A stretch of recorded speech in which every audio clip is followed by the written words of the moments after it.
Bonjour à toutes et à tous, ici Steven et aujourd'hui je vous présente une application Cydia qui s'appelle ProTube. Donc une fois que vous l'avez installée, vous avez un icône ProTube ici et vous avez une interface vraiment comme celle de YouTube. En haut vous avez ici ce panneau qui vous permet de vous rendre sur l'accueil et de faire plein de choses, de faire une recherche, de vous abonner, de regarder vos favoris. Et tout en haut à droite vous avez la petite loupe qui vous permet de faire une recherche YouTube. Ensuite, lorsque vous avez recherché une vidéo, vous accédez sur une page comme celle-ci. Donc vous avez la vidéo ici, et ici vous avez plus avec ce bouton qui vous permet d'afficher la description de la vidéo complète. Juste en dessous, vous avez les suggestions de vidéos, donc les vidéos qui sont en rapport avec celles que vous regardez, et tout en bas, les commentaires. Vous pouvez regarder tous les commentaires de la vidéo.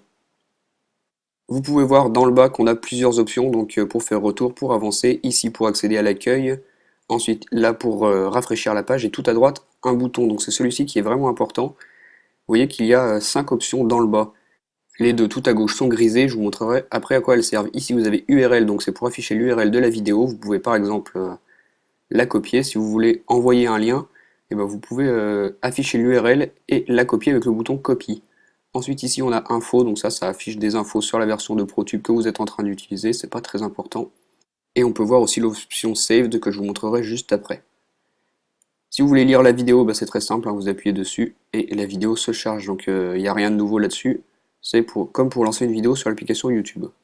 Là où ça devient intéressant, c'est que si on retourne dans le volet du bas, vous voyez deux options à gauche, donc l'option Stream ici, donc pour lire la vidéo une fois que vous l'avez déjà lue. Donc vous voyez par exemple pour cette vidéo deux options, donc la lire en 720p HD ou en 360p, vous pouvez choisir la qualité. Ici, l'onglet qui est très important, c'est Download, donc vous pouvez télécharger la vidéo. Pareil, vous avez deux choix de qualité vidéo et vous pouvez également la télécharger en MP3.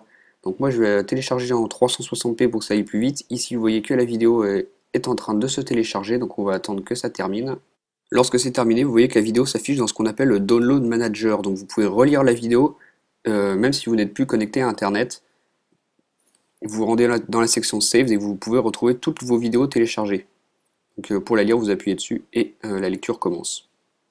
Quand vous avez fini, vous faites Down et vous retournez dans le Download Manager. Vous pouvez afficher des options de la vidéo ici avec la flèche bleue, donc vous voyez toutes les options qui s'affichent ici. Donc vous pouvez la renommer, l'importer dans la librairie, l'envoyer par mail, la supprimer, l'afficher dans iFile, tout ce que vous voulez. On va regarder cette option, donc l'importer dans la librairie vidéo. Donc on clique ici, et vous voyez que ça nous affiche un pop-up comme quoi ce n'est pas possible pour l'instant. Donc on nous dit que cette option est encore trop buggée pour qu'elle soit disponible dans cette version présentement. Ce qu'on peut faire, c'est l'importer dans notre bibliothèque. En faisant Add to Camera Roll, vous allez voir que la vidéo va se retrouver dans ma bibliothèque. Ici on a le pop-up Success, donc la vidéo a été correctement importée dans la bibliothèque vidéo et photo. Donc ce qu'on va faire, c'est qu'on va aller dans l'application photo, dans la pellicule, et on va retrouver la vidéo. La voici, je peux la lire.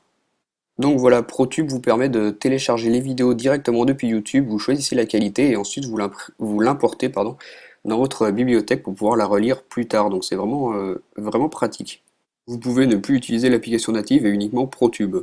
L'application est disponible sur le Cydia Store ProTube, elle coûte 1,49 $, donc il faudra que vous l'achetiez. Si on se rend dans le bas, on voit que ça fonctionne avec iOS 4 et iOS 5, donc ça c'est vraiment pratique, le développeur a rendu compatible avec les deux OS. Comme je vous disais, c'est vraiment une application qui peut être amenée à remplacer l'application native si vous téléchargez beaucoup. Si vous comptez beaucoup utiliser ProTube, je vous conseille d'utiliser ce tweak qui s'appelle Open in ProTube. Ce que ça va faire, c'est que ça va ouvrir tous les liens YouTube que vous pouvez trouver sur Internet, ça va les ouvrir dans l'application ProTube et plus dans l'application native YouTube. Donc si vous avez un lien d'une vidéo, vous voulez la télécharger, et ben vous ouvrez directement sur ProTube et c'est beaucoup plus simple. Voilà, c'est la fin de ma vidéo. Je vous remercie de l'avoir regardée et je vous donne rendez-vous bientôt pour une prochaine. Au revoir.